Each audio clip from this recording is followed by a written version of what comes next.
Как японцы справляются с землетрясением, биотуалеты и тревожный чемоданчик. За 10 лет в Японии я так и не привыкла сохранять спокойствие. Я встаю в еще больший ступор от самого сигнала экстренного оповещения.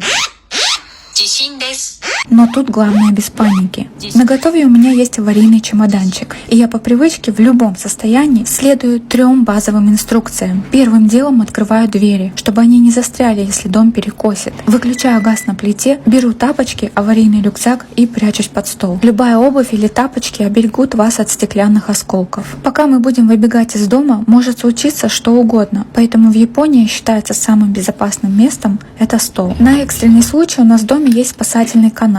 На балконе предусмотрен специальный крюк, за который цепляется веревка. В инструкции указаны различные способы крепления в зависимости от конструкции балкона. Первым делом я надеваю на себя свисток и беру в руки фонарь. Это поможет вам позвать на помощь, если вы окажетесь в ограниченном пространстве. Фонарь идет с функцией радио, и у него еще есть аварийный режим, если вы ранены и у вас нет сил использовать свисток.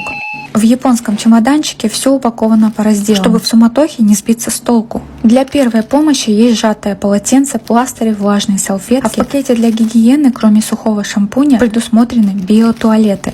Это специальный порошок, который абсорбирует жидкость и будет являться портативным туалетом при отключении электроэнергии. Пластиковый пакет в 10 литров на случай забора воды, сухой паёк, вода и рис, надувной матрас, одеяло и накидки из алюминиевой пленки для защиты от жары или холода, дождевой плащ. Конечно, вы можете добавить свечки, спички, белье, носки, гигиенические пакеты. Я понимаю, что хочется взять все самое ценное, но поверьте, в этот момент нужно брать только предметы первой необходимости. Берегите себя.